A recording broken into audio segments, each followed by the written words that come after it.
Right, ఇక ఇదే అంశంపై ఇవాళ డిబేట్లో మాట్లాడదాం. డిబేట్లో పార్టిసిపేట్ చేస్తున్నారు డాక్టర్ ముత్యాల బాలాజీ గారు, chief psychologist and social activist Krishnakumari గారు ప్రస్తుతానికి మనతో జాయిన్ అయ్యారు. మరి కాసేపట్లో రిటైర్డ్ జడ్జ్ రామకృష్ణ గారు and retired IPS officer Reddanna గారు మనతో జాయిన్ అవుతారు. నమస్కారం అండి కృష్ణకుమారి గారు, బాలాజీ గారు. సో కృష్ణకుమారి గారు, ఈ ఈ ఇన్సిడెంట్ నిజంగా ఎలా మాట్లాడుకోవాలో, ఇది ఒక మాటలకు అందని విషాదంగా మనం చెప్పుకోవాలి. ఏం జరుగుతోంది అసలు సమాజంలో? 7 ఏళ్ల పసిపాపను దారుణంగా రేప్ చేసి చంపేసి డ్రమ్ములో పెట్టినటువంటి ఈ దురాగతం, ఈ వార్త వినగానే అసలు ఎంతోమంది తల్లుల హృదయాలు తల్లడిల్లిపోయాయి, వాళ్ళ గుండెలు పగిలిపోయాయి. ఇలాంటి సమాజంలో రేపు తమ పిల్లల భవిష్యత్తు ఏంటి అనేటువంటి ఆందోళనలో ఇవాళ తల్లులు ఉన్నటువంటి పరిస్థితి. సో ఏం చెప్తారు మేడం? అవునండి, ఆ ఏరియాలో ఉన్న ప్రతి తల్లి తండ్రి కూడా ఆ భయాందోళనకి గురైన మాట వాస్తవం. అందుకే ఎవరు ఆర్గ్యుమెంట్ చేయకోకుండా అంతమంది వచ్చి ఆ పాపకి న్యాయం చేయాలి అని ఒత్తిడి చేయటము, ఈ ప్రభుత్వాలకు చేత కాకపోతే మేమే చేసుకుంటాము అని చెప్పి నినాదాలు ఇవ్వటము, ఆవేశంతో. మామూలుగా ఇట్లాంటి ధర్నాలు కానీ రాస్తారోకోలు కానీ ఎవరో ఒకళ్ళు పిలుపునిస్తే జరుగుతాయి. ఇక్కడ ఎవరో పిలుపునివ్వకోకుండా ఆర్గనైజ్ చేయకోకుండా జరిగింది అంటే ప్రజల్లో ఉన్న భయాందోళనే దీనికి కారణం. ఈవేళ ఈ పాప అయింది, రేపు మన పాప అవుతుందేమో. అసలు ఇలాంటి వాళ్ళు సభ్య సమాజంలో ఉండటం ఎంతవరకు సమాజానికి శ్రేయస్కరము, ఇట్లా రకరకాల ప్రశ్నలతోటి వాళ్ళందరూ ఒకంత ఒత్తిడికి గురైన మాట వాస్తవం. మనం అక్కడ ఉండకపోవచ్చు ఆ ఏరియాలో, వేరే ప్రాంతాల్లో ఉన్న వాళ్ళకు కూడా మన పక్కింట్లో వాళ్ళు ఎవరినైనా మనం అనుమానించాల్సి వస్తుందా, ఏం జరుగుతుంది అనే ఒక భయం అయితే మటుకు 7 ఏళ్ల పాప కి కూడా రక్షణ లేకపోతే ఇంకా అంటే అంత చిన్న పిల్లను కూడా మనం అసలు ఇంట్లోనే ఉంచి తల్లి కాపలా కాసుకోవాల్సిన దుస్థిత. ఇప్పుడు మా చిన్నతనాల్లో కానీ మీ చిన్నతనాల్లో కానీ 7 ఏళ్ల వయసు ఉన్నప్పుడు ఎంత హాయిగా ఆడిపాడామండి, అసలు ఎంతసేపు బయట ఉన్నాము అనే దానికి కూడా ఒక లెక్కపత్రం ఉండేది కాదు.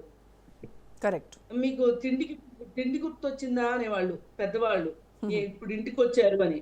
అసలు భయం ఉండేది కాదు. అట్లాంటిది వాళ్ళు అసలు ఎంత భయం వేస్తోంది అంటే ఒక్క 5 నిమిషాలు కూడా ఏమరపాటుతో ఉండలేని పరిస్థితులు ఇవాళ మన సమాజంలో వచ్చినాయి. మరి మనం ఎంతసేపు సమస్యల గురించే మాట్లాడుకునే కంటే కూడా అసలు ఈ సమస్యకి దారితీసిన పరిస్థితులు ఏంటి, అలాగే ఈ పరిస్థితుల్ని మనం ఎట్లా ఎదుర్కోవాలి, దీనికి పరిష్కారం ఏంటి అనేది కూడా మనం సీరియస్ గా చర్చించాల్సిన అవసరం ఉందండి. కరెక్ట్. ఏదైనా ఇన్సిడెంట్ జరిగినప్పుడు మాత్రం హడావిడి చేస్తాం, పబ్లిక్ అవుట్ రేజ్ కూడా వస్తుంది, దాని తర్వాత అంతా సబ్సైడ్ అయిపోతుంది, అందరూ కామ్ అయిపోతారు, మళ్ళీ ఎవరి పనుల్లో వాళ్ళు నిమగ్నం అవుతారు. ఇదే రిపీట్ అవుతా ఉంది ప్రతిసారి కూడా. కానీ ప్రజలు కాదండి దీనికి చెయ్యాల్సింది, ప్రభుత్వాలే చెయ్యాలి. ఇది ప్రజల బాధ్యత కాదండి, ప్రజల హక్కు. వాళ్ళకి ఒక స్వేచ్ఛాయుత వాతావరణం, ఒక భద్రత కలిగిన, రక్షణ కలిగిన సమాజం వాళ్ళ హక్కు అండి. ఇప్పుడు శాంతి పద్ధతిలో అని మనం ఒక శాఖను ఎందుకు పెట్టుకుంటాము అంటే ప్రభుత్వ బాధ్యత.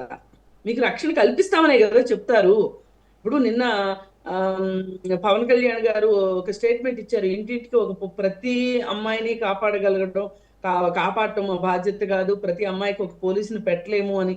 ఆయన ఏ ఉద్దేశంతో అన్నా కానీ అది కూడా కరెక్ట్ కాదు. ఒక రకంగా ప్రతి అమ్మాయికి పోలీసుని ఇమ్మని ఎవరు అడగరు, అంత తెలివి తక్కువ వాళ్ళు ఎవరు లేరు. కానీ ఓవర్ గా శాంతి పద్ధతుల అవసరము, రక్షణ సంరక్షణ అనేది ప్రభుత్వం బాధ్యత అనేది మటుకు ఒప్పుకొని తీరాలి. ప్రభుత్వాలు దీనికైతే కట్టుబడి ఉండాలి. అసలు ఆ ఉద్దేశమే లేకపోతే మీకు ఆడపిల్ల జోలికి వస్తే అదే ఆఖరి రోజులో అవుతుందని చంద్రబాబు నాయుడు గారు ఎందుకంటారు ఆ మాట? కానీ అదే ఆఖరి రోజు అనే మాట మాట్లాడడం కూడా నా దృష్టిలో కరెక్ట్ కాదు. ఎందుకు అంటే మనం ఎలా అలా అప్పటికప్పుడు ఇన్స్టెంట్ జస్టిస్ ఎలా ఇస్తామండి? మనకు కావాల్సింది ఏంటి? స్పీడీ జస్టిస్ కావాలి ఒక పక్కన.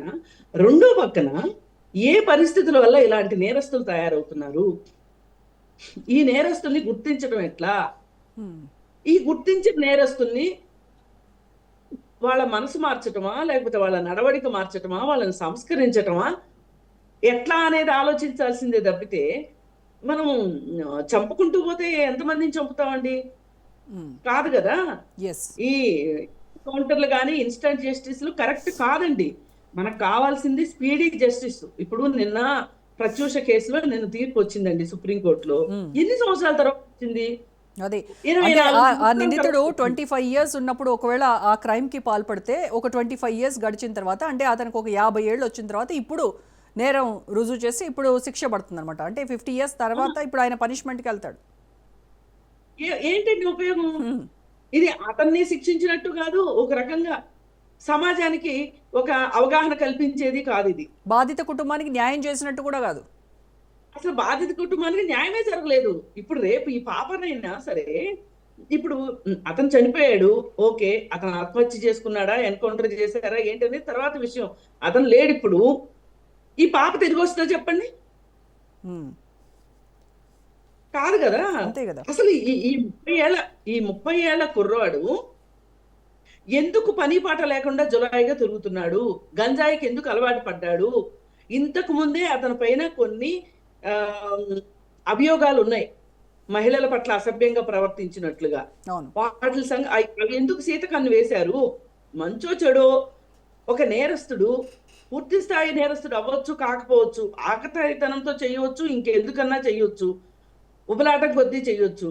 కానీ ప్రభుత్వం దృష్టికి వచ్చారు, చిన్న నేరం చేసైనా వచ్చారు అంటే మనం ఉపేక్షిస్తే ఈ చిన్న నేరస్తుడే రేపు పెద్ద నేరస్తుడు అవుతాడు.